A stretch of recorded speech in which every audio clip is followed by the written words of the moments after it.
എയ്മൻ TV network Christian internet channel. സുവിശേഷീകരണത്തിന്റെ വ്യത്യസ്ത മുഖം തേടിയുള്ള യാത്ര. YouTube and Facebook. Amen TV network, Trivandrum, Kerala.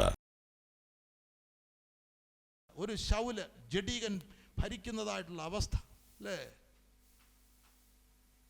ദാവീദ് ആദ്യം 2 ഗോത്രത്തിൻ്റെ, അത് കഴിഞ്ഞ് 10 ഗോത്രത്തിൻ്റെ, 12 ഗോത്ര രാജാവാകുമ്പോൾ ആദ്യം ചെയ്യുന്ന സിയോൻ കോട്ട പിടിച്ചെടുക്കുക എന്നുള്ളത്. കാരണം അവനറിയാം ഈ ആലയം എവിടെയാണ് പണിയപ്പെടേണ്ടത്. യെരൂശലേം. That is the first assignment here അല്ലേ? അപ്പോഴും ആരുടെ കയ്യിലിരിക്കുക? ഇത് യെബൂസിൻ്റെ കയ്യിലിരിക്കുക. കനാന്റെ കണ്ണാണ് യെരൂശലേം. ആരുടെ കയ്യിലായിരിക്കുന്നത്? ഇതാ ഇന്നും ദൈവമക്കൾ സംഭവിച്ചിരിക്കുന്നത് അല്ലേ? മാനസാന്തരപ്പെട്ട് സ്നാനപ്പെട്ടു, പക്ഷെങ്കിൽ ഹൃദയം ആരുടെ കയ്യില? മനസ്സാരുടെ കയ്യില അല്ലേ? പലരും എന്നോട് പറഞ്ഞു പ്രാർത്ഥിക്കാനിരിക്കുമ്പോൾ ഒരു ഏകാഗ്രത കിട്ടുന്നു. ഇവിടെ പ്രാർത്ഥിക്കാൻ ഇരിക്കുമ്പോൾ ഏകാഗ്രത കിട്ടുന്നില്ല, പിന്നെ നിനക്ക് ദൈവമായിട്ട് ഏകാഗ്രത എപ്പോഴാണ് അല്ലേ? നമ്മുടെ ഹൃദയം പലപ്പോഴും ഈ നമ്മളെ വാടകയ്ക്ക് കൊടുത്തുപോലെ പരിശുദ്ധാത്മാവിനെ നമ്മളെ വാടകയ്ക്ക് കൊടുത്തിരിക്കുക. വന്ന് താമസിച്ചോ റെൻറ്റും ഒക്കെ തന്നോണം, പക്ഷേ ഇതിനകത്തെ അധികാരി ആരാ?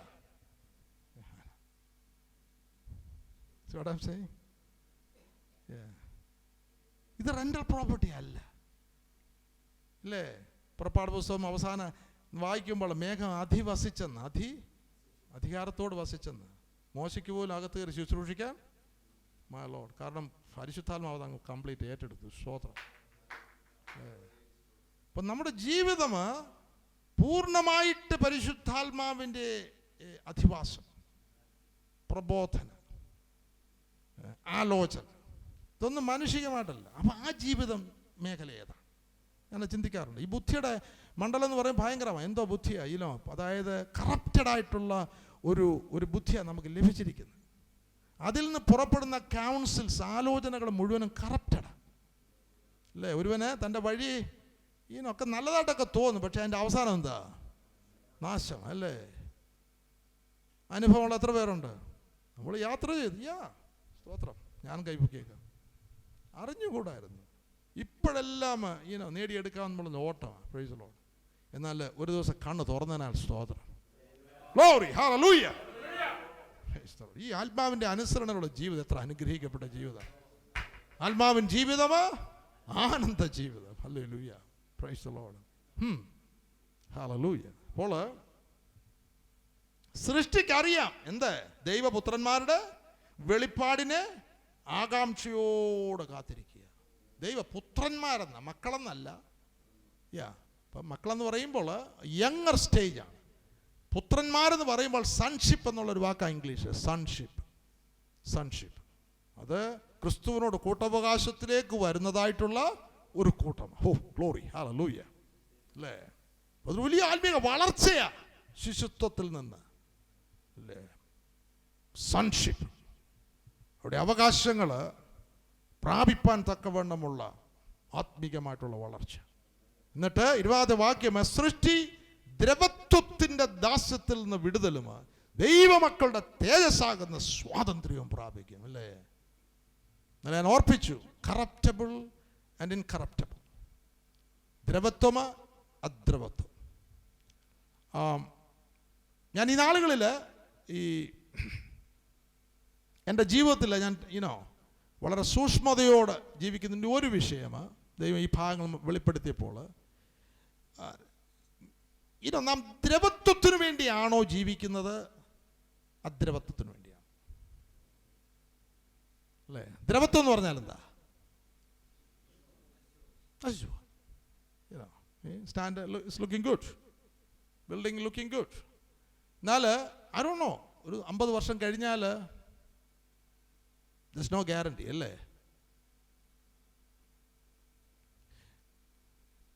അദ്രവത്വം എന്ന് പറയുമ്പോൾ ഇൻകറപ്റ്റബിൾ, പുഴുവും തെരുവും കെടുക്കയും കള്ളന്മാർ തുറന്ന് മോഷ്ടിക്കാതെ ഇരിക്കുന്ന, കെടുക്കാതെയും കള്ളന്മാർ തുറന്ന് മോഷ്ടിക്കാതെ ഇരിക്കുന്ന സ്വർഗത്തിൽ നിങ്ങളുടെ ഇൻകറപ്റ്റബിൾ. അപ്പോൾ നമ്മുടെ ജീവിതത്തിൻ്റെ ഓരോ പ്രവൃത്തി കറപ്റ്റബിളിന് വേണ്ടിയാണോ ഇൻകറപ്റ്റബിളിന് വേണ്ടിയാണ്. ഈ ചിന്ത എന്നെ ഈ നാളുകളിൽ വളരെയധികം ഭരിക്കും. ഞാൻ ഇന്ന് വചനം ഇവിടെ അറിയിക്കുമ്പോൾ ഇതൊരു നിലനിൽക്കുന്ന പ്രവൃത്തിയായിട്ട് തീരുമോ? അല്ലേ? എനിക്കറിഞ്ഞൂടെ എത്ര പേരായി വചനം ഇത് ഉൾക്കൊള്ളുവാനായിട്ട് പോകും. അല്ലെങ്കിൽ ഞാനിവിടെ ഈ വചനം അറിയിക്കുമ്പോൾ എൻ്റെ മോട്ടീവ്, ഉദ്ദേശം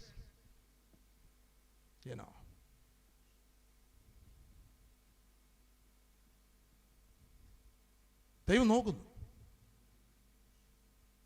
അപ്പോസ്തലന് തൻ്റെ ശുശ്രൂഷയുടെ ആ മഹത്വം അതൊരു പവർഫുൾ ആയിട്ടുള്ള ഭാഗങ്ങളാണ്. നമ്മൾ പല സ്ഥാനങ്ങളിൽ കാണും. എന്നാൽ കൊലോസ്യലേഖനം 1-ാമത്തെ അധ്യായത്തിൽ ആ വാക്യശകലം ഏത് മനുഷ്യനെയും തൻ്റെ കയ്യിൽ ഒരുവനെ കിട്ടുകയാണെങ്കിൽ അവനെ ആരാക്കി തീർക്കാനാ?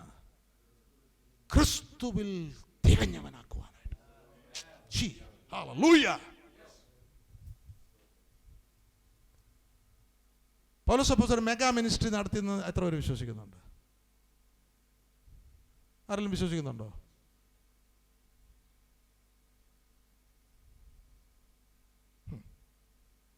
കർത്താവിൻ്റെ മെഗാ മിനിസ്ട്രി ആയിരുന്നു. എത്ര പേര് വിശ്വസിക്കുന്നു കർത്താവിൻ്റെ മെഗാ മിനിസ്ട്രി ആയിരുന്നു?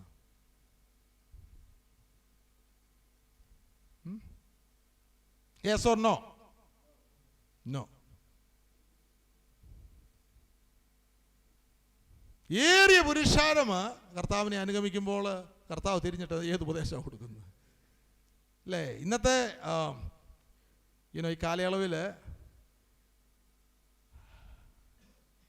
ചർച്ച് ബിൽഡപ്പ് ചെയ്യാനായിട്ടുള്ള സ്പെഷ്യൽ കൺസൾട്ടിങ് ഫേംസ് ഒക്കെ ഉണ്ട്. അവർ അനേക ആശയങ്ങൾ കൊടുക്കുക, വളരെ പവർഫുള്ളാണ്. വർഷങ്ങൾക്ക് മുമ്പ് ഈ മെഗാ മിനിസ്ട്രിയൊക്കെ ആരംഭകാലങ്ങളിൽ ഞാൻ ഓർക്കുന്നുണ്ട്, ഡാലസിൽ വെബർ എന്ന് പറഞ്ഞൊരു പാസ്റ്റർ, യങ് മാൻ.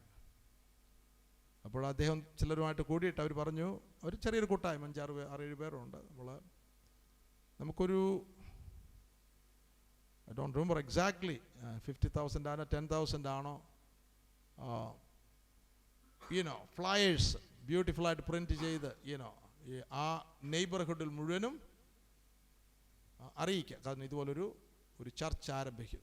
അപ്പോൾ വളരെ അട്രാക്റ്റീവായിട്ടുള്ള അനേക കാര്യങ്ങൾ അതിൽ ലിസ്റ്റ് ചെയ്തിട്ടുണ്ട്. അപ്പോൾ അവർ ദ വേ മാർക്കറ്റിംഗ് ഫേംസ് ആയിരിക്കും അഡ്വൈസ് കൊടുത്തത്.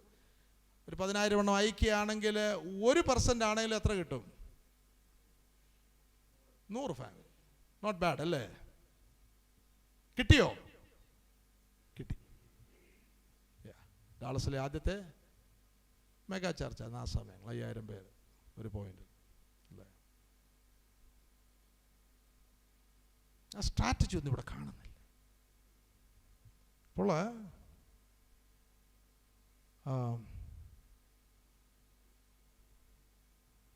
ഒരുവൻ എൻ്റെ അടുക്കൽ വരികയും അപ്പനെയോ അമ്മയോ ഭാര്യയോ മക്കളെയോ സഹോദരങ്ങളെയോ സഹോദരിമാരെയോ തൻ്റെ ജീവനെ എൻ്റെ ശിഷ്യനായിരിക്കാൻ എങ്ങനെയുണ്ട് ചർച്ച് സ്ട്രാറ്റജി? ജയിക്കുമോ?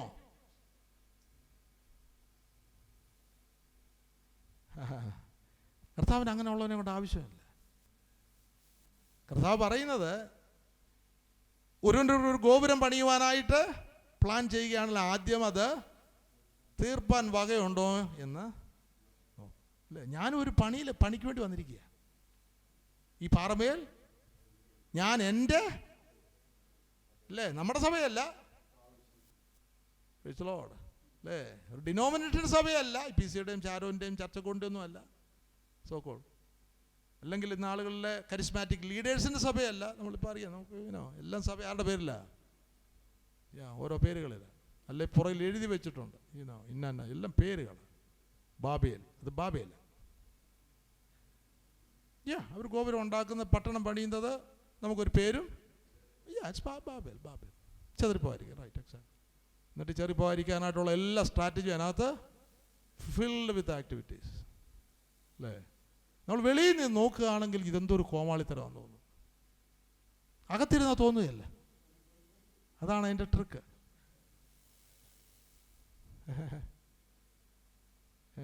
ചില വർഷങ്ങൾക്ക് ഒരു പ്രിയ സഹോദരൻ കർത്താവിൻ്റെ വേല ചെയ്യുന്നു. അപ്പോൾ അവരുടെ ഈ യൂത്തിൻ്റെ മീറ്റിംഗ് പുള്ളി അതിൻ്റെ ഭാഗമാണ്. എന്നാൽ ഒരു മീറ്റിങ്ങിന് വരാൻ അല്പം താമസിച്ചു. അപ്പോൾ പുള്ളി വെളിയിൽ വന്ന് നിൽക്കുമ്പോൾ, അകത്ത് കയറാനായിട്ട് തുടങ്ങുമ്പോൾ, അവിടെ വാക്യവുമായിട്ടുള്ള കളി. ഒരു വാക്യം എടുക്കും, പിന്നെ അത് ഫലിതമായിട്ട്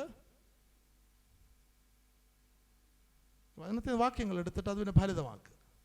അപ്പോൾ വെളിയിൽ നിന്ന് നോക്കുമ്പോൾ ഇത് സാധാരണ നടക്കുന്ന കാര്യം, പക്ഷെ അകത്തിരുന്നപ്പോൾ ഇത് വെളിയിൽ നിന്ന് നോക്കിയപ്പോഴാണ് മൈ ലോർഡ്, ഇതെന്തൊരു, അന്നേരമാണ് അദ്ദേഹത്തെ ഹിറ്റ് ചെയ്തത് അല്ലേ. അപ്പോൾ ദൈവത്തിന്റെ വചനമാകുന്ന കണ്ണാടിയിലൂടെ നാം നോക്കുകയാണെങ്കിൽ അവിടെയാണ് മൈ ലോർഡ്, ഇത് ഭാവയിലാണല്ലോ, ഇത് തീറ്റിയും കുടിയും കളിയുമാണല്ലോ അല്ലേ.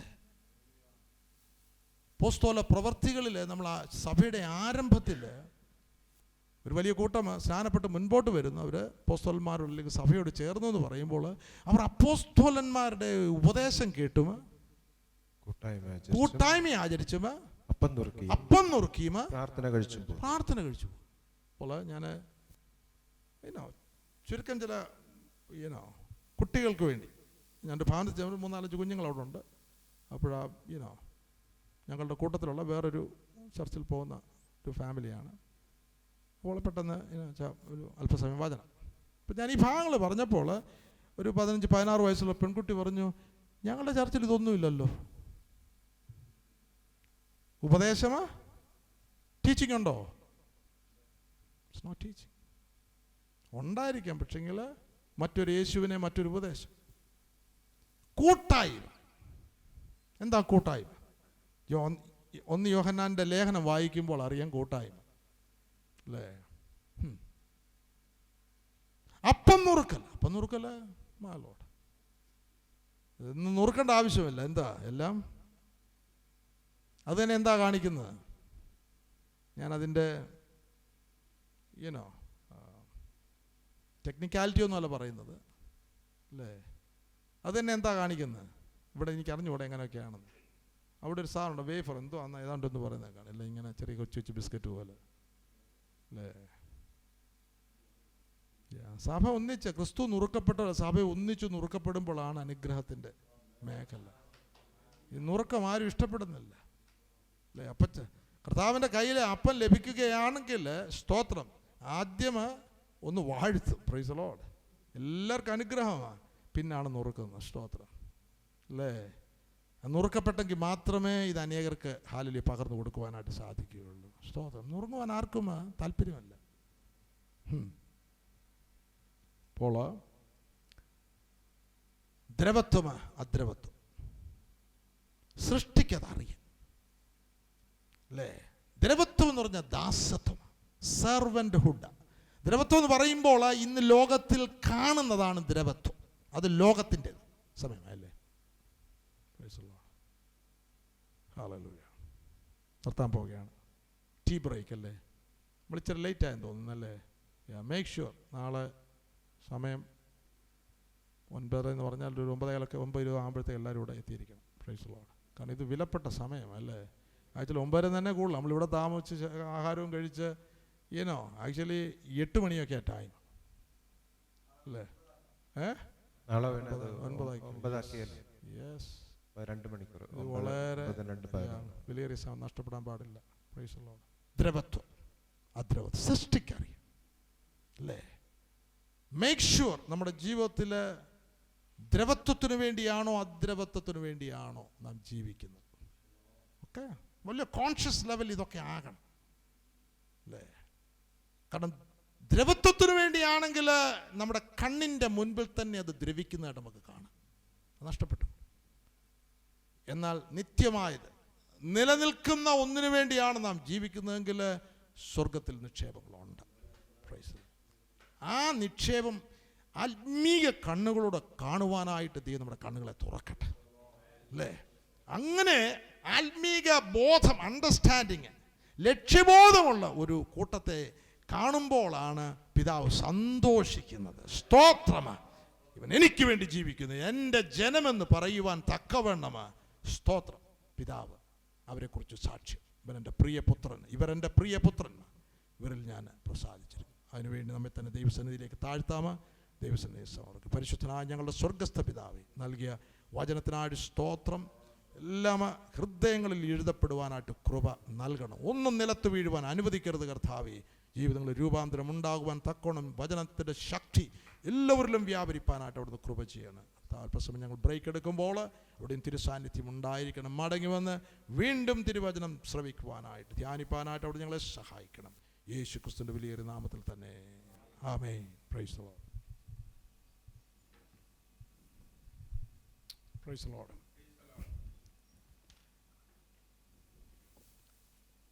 എബ്രായ ലേഖനം 2-ാമത്തെ അധ്യായം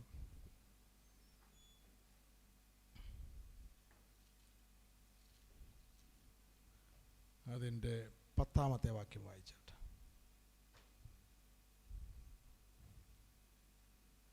സകലത്തിനും ലാക്കും സകലത്തിനും കാരണഭൂതനുമായവൻ അനേകം പുത്രന്മാരെ തേജസ്സിലേക്ക് നടത്തുമ്പോൾ അവരുടെ രക്ഷാനായകനെ കഷ്ടാനുഭവങ്ങളാൽ തികഞ്ഞവനാക്കുന്നത് യുക്തമായിരുന്നു. സകലത്തിനും ലാക്കും സകലത്തിനും കാരണഭൂതനുമായവൻ അനേക പുത്രന്മാരെ തേജസ്സിലേക്ക് നടത്തുമ്പോൾ, പുത്രന്മാരെ തേജസ്സിലേക്ക് നടത്തുമ്പോൾ, നാം കഴിഞ്ഞ മണിക്കൂറുകൾ ദൈവസാദൃശ്യത്തിലും ദൈവ സ്വരൂപത്തിലുമുള്ള മനുഷ്യനെക്കുറിച്ച് ഉള്ള ദൈവത്തിൻ്റെ ഹിതം, ഭൂമിയിലെ മനുഷ്യ സൃഷ്ടിയെക്കുറിച്ചുള്ള ദൈവത്തിൻ്റെ ഉദ്ദേശം, തൻ്റെ പുത്രന് നമ്മുടെ രക്ഷിതാവുമായ യേശു ക്രിസ്തുവിന് അനുരൂപികളായിട്ടുള്ള ഒരു കൂട്ടം, ക്രിസ്തു യേശുവിലൂടെ ദൈവപുത്രന്മാരായിട്ട് വിളിക്കപ്പെട്ട ഒരു കൂട്ടം. അങ്ങനെയുള്ളവരെ നമ്മുടെ അരുമനാഥൻ നമുക്ക് വേണ്ടി കാൽവറിയിൽ പരമയാഗമായ കർത്താവായ യേശു ക്രിസ്തു രക്തത്താലുള്ള വീണ്ടെടുപ്പ് മാത്രമല്ല, പാപമോചനം മാത്രമല്ല, പൂർണ്ണതയിലേക്ക്, ഇബ്രായ ലേഖനം 7-ാമത്തെ അധ്യായത്തിൻ്റെ അവസാന ഭാഗങ്ങൾ നമ്മൾ വായിക്കുമ്പോൾ അവരെ പൂർണ്ണമായിട്ട് രക്ഷിക്കുക, പൂർണ്ണതയിലേക്ക്, തേജസ്സിൻ്റെ പൂർണ്ണതയിലേക്ക്, ക്രിസ്തുവിന് അനുരൂപികളാകുവാൻ തക്കവണ്ണമുള്ള ഒരു യാത്ര തേജസ്സിലേക്ക് നടത്തുമ്പോൾ അവരുടെ രക്ഷാനായകനെ, അതായത് നമ്മുടെ അരുമനാഥന് കഷ്ടാനുഭവങ്ങളാൽ തികഞ്ഞവനാക്കുന്നത് യുക്തമായിരുന്നു. സ്തോത്രം. അപ്പോൾ കഷ്ടത എന്നുള്ളത് ജഡമനുഷ്യൻ ഒരിക്കലും ആഗ്രഹിക്കുന്ന ഒരു ആത്മീക സത്യമല്ല. എന്നാൽ പ്രകൃതിയുടെ പ്രമാണത്തിൽ തന്നെ നമുക്ക് കാണുവാനായിട്ട് കഴിയുന്നതായിട്ടുള്ള ഒരു സത്യം, ഒന്ന് പുതുതായിട്ടുണ്ടാകണമെങ്കിൽ ഒന്ന് ചത്തലയൊക്കത്തുള്ളൂ. Price the Lord.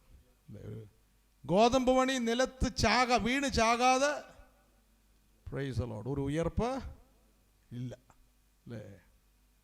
തനതായിട്ടിരിക്കും, തനിയെ ഇരിക്കും. ആയതുപോലെ ഈ പഴയ മനുഷ്യൻ ചാകാതെ, അല്ലേ, പുതിയ മനുഷ്യൻ്റെ പ്രവൃത്തി അല്ലെങ്കിൽ പുതിയതൊന്ന്, ക്രിസ്തുവിലൂടെ പുതിയതൊന്ന്, ആ പണി നമ്മൾ നടക്കുകയില്ല, അല്ലേ? കർത്താവ് താന് ശിഷ്യന്മാരോട് ഇപ്രകാരം പറഞ്ഞു, ഈ മന്ദിരം പൊളിപ്പി. ഒടുക്കത്തെ ആദാമാണ് ശിഷ്യന്മാരോടത് പറയുന്നത്, അല്ലേ? ആദ്യ സൃഷ്ടിയുടെ ഒടുക്കത്തെ ആദാമ്യ സൃഷ്ടിയുടെ ലാസ്റ്റ്, ഇതുവരെ ജനിച്ചതും ഇനിയും ജനിക്കുവാനുള്ളതിൻ്റെ ഒക്കെയും ലാസ്റ്റ്. അതാ ഒടുക്കത്തെ ആദാം. ഒടുക്കത്തെ ആദാമ് നമുക്കറിയാം, കാൽവറിയിൽ പരമയാഗമായെങ്കിൽ മാത്രമേ ഒരു പുതിയ സൃഷ്ടി ഉളവാകുകയുള്ളൂ. ആയതുകൊണ്ടാണ് കർത്താവ് ശിഷ്യന്മാർ ഈ മന്ദിരം പൊളിപ്പി. ആ മന്ദിരം പൊളിയണമെങ്കിൽ ആദാമ്യ സന്തതിയിൽ നിന്ന് ജനിച്ചതായ നമ്മുടെയും പഴയ മന്ദിരം പൊളിയേണ്ടതായിട്ടുണ്ട് അല്ലേ? എന്നാൽ ആദാമ്യ മനുഷ്യനെ സമ്മതിക്കുമോ? ജഡം സമ്മതിക്കുമോ? ഇല്ല അല്ലേ? കർത്താവ് താൻ ശിഷ്യന്മാരോട് യെരുശലേമിൽ താൻ പോയി അനുഭവിക്കുവാനുള്ള കഷ്ടതയെക്കുറിച്ച് പറയുമ്പോൾ, ആ മരണത്തെപ്പറ്റി പറയുമ്പോൾ ഉയർപ്പോടെ പറയുന്നുണ്ട്. ഉയർപ്പ് അവർ കേൾക്കുന്നതെന്ന് തോന്നുന്നില്ല. കഷ്ടതയും മരണവും പത്രോസ് അപ്പോസ്തലനെ യേശുവിനെ മാറ്റി നിർത്തിയിട്ട്, ഗുരു നിന്നെ കർത്താവേ നിനക്ക് അങ്ങനെ ഭവിക്കരുത് അല്ലേ? അപ്പോൾ ഞാൻ ദൈവവചനം പഠിച്ചതിൽ ക്രൂശാണ് ഏറ്റവും ഡീപ്പസ്റ്റ് ആയിട്ടുള്ള മിസ്റ്ററി. ക്രൂശ അവരുടെ ബുദ്ധിയൊക്കെ തുറന്നതിന് ശേഷം പരിശുദ്ധാത്മാവിൻ്റെ പൂർണ്ണ നിറവിലൊക്കെ വന്നപ്പോഴാണ് അവർ ക്രൂശിൻ്റെ സത്യം വെളിപ്പെടുവാനായിട്ട് തുടങ്ങി. ജഡത്തിൽ വന്ന യേശുവിന് പോലും അവരെ ക്രൂശിൻ്റെ സത്യം വെളിപ്പെടുത്തുവാനായിട്ട് കഴിഞ്ഞില്ല. ഞാൻ അതിൽ നിന്ന് മനസ്സിലാക്കുന്നതായിട്ടുള്ള ആത്മീക പ്രമാണം, അനുഭവങ്ങളിലൂടെ കടന്നുപോയതിന് മാത്രമേ അനുഭവങ്ങളെക്കുറിച്ച് സ്തോത്രം അതറിയിക്കുമ്പോൾ അതിനകത്ത് ശക്തിയുള്ളൂ അല്ലേ? യേശു കർത്താവ് ക്രൂശിലൂടെ തന്നെ കടന്നു പോകണം. ഉയർപ്പിൻ്റെ മേഖലയിൽ വന്നെങ്കിൽ മാത്രമേ അവരുടെ ബുദ്ധിയെ തുറക്കുവാനായിട്ട് കഴിയുകയുള്ളൂ. അതൊരു ബേസിക് പ്രിൻസിപ്പിൾ അല്ലേ? എനിക്ക് വേണേൽ ക്രൂശിനെ പറ്റി ഒരു വലിയ നിബന്ധനം വലിയൊരു പ്രബന്ധനം തയ്യാറാക്കാം, എന്നാൽ നിങ്ങളെ അറിയിക്കാം. പക്ഷെ അൺലെസ് അൻറ്റിൽ ആ ക്രൂശിൻ്റെ അനുഭവത്തിലൂടെ യാത്ര ചെയ്യുന്നില്ല എങ്കിൽ ആ പ്രഭാഷണം കൊണ്ട് യാതൊരു പ്രയോജനവും ഇല്ല. Price the Lord. അപ്പോൾ നമ്മളൊരു യാത്രയിലാണ്, ആത്മീക യാത്ര. അത് ഒരു സൺഷിപ്പ്, അതായത് പുത്രത്വത്തിൻ്റെ ആ പൂർണ്ണതയിലേക്ക് എത്തിച്ചേരുവാനായിട്ടുള്ള ഒരു യാത്രയാണ്. അത് ഓരോ ദൈവ പൈതലും ദൈവവചനത്താലും ആത്മാവിനാലും ഉൾക്കൊണ്ടോണം ഇല്ലേ? അവനോട് നിരന്തരം ആത്മാവ് സംസാരിച്ചു കൊണ്ടിരിക്കണം, കുഞ്ഞേ നീ ഒരു ദൈവ പൈതലാണ്, നിന്റെ വിളി ഉന്നതമായിട്ടുള്ള ഒരു വിളിയാണ് അല്ലേ?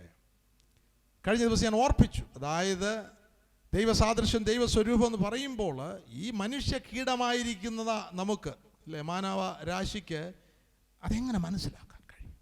അദൃശ്യനായ ദൈവത്തിൻ്റെ സാദൃശ്യവും സ്വരൂപവും എങ്ങനെ മനസ്സിലാക്കുവാനായിട്ട് കഴിയും?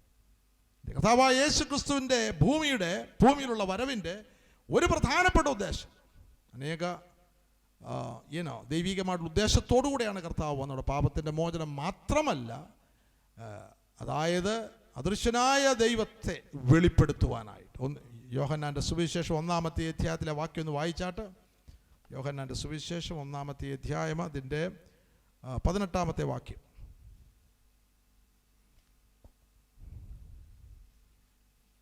ദൈവത്തെ ആരും ഒരു നാളും കണ്ടിട്ടില്ല.